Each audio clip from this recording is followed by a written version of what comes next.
नमस्कार मंडळी, मी आहे स्नेहल राऊत आणि आज आली आहे मी आपल्या सर्वांच्या लोकप्रिय ठिकाणी, ते म्हणजे चौसाळा. चौसाळा हे ठिकाण आपल्या यवतमाळ जिल्ह्यामध्ये आहे आणि निसर्गरम्य वातावरणात आहे.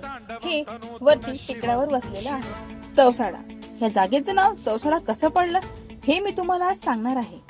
कथेनुसार तर या ठिकाणी असलेले महादेव हे एकटे नसून ते 64 अदृश्य शक्तींनी निवडलेले आहेत अशी मान्यता. महादेवांचं रौद्र आणि काल स्वरूप ते थेट पाहता येत नाही, म्हणून त्या शक्ती 64 योगींमध्ये विभाजित केल्या गेल्या, जेणेकरून विश्व आणि ऊर्जेला सहन करू शकेल. मंडळी, महादेव जेव्हा अखंड समाधी अवस्थेत होते ना, तेव्हा त्यांच्या चेतनेतून 64 प्रकारच्या ऊर्जा प्रकट झाल्या आणि या 64 अंकापासूनच नाव झालेलं आहे चौसाळा. हे ठिकाण पंचमुखी महादेव मंदिरासाठी ओळखले जाते आणि इथे हनुमानजी आणि सुंदर अशी इथे महादेवांची मूर्ती आहे.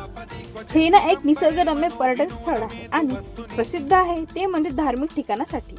हे ठिकाण यवतमाळचे लोणावळा म्हणून सुद्धा ओळखले जाते. आणि हो, पावसाळ्यात तर हे हिरवगार टेकड्यांमुळे तर खूप जास्त आकर्षक वातावरण. आणि हे बघा, या झाडावर तर बंदर असे बसू नये जसे की झाडाला लागलेली फुलं. हे मंदिर सन 1953 मध्ये बांधले गेले आहे. येथे जागृत पंचमुखी महादेव मंदिर आहे, जिथे भाविक दर्शनासाठी भरपूर गर्दी करतात. इथे पावसाळ्यामध्ये तर फोटो सेशन साठी खूप मस्त जागा आहे. तर अशाच माहितीसाठी मला फॉलो करा. भेटूया नेक्स्ट व्हिडिओ मध्ये. तोपर्यंत बाय बाय.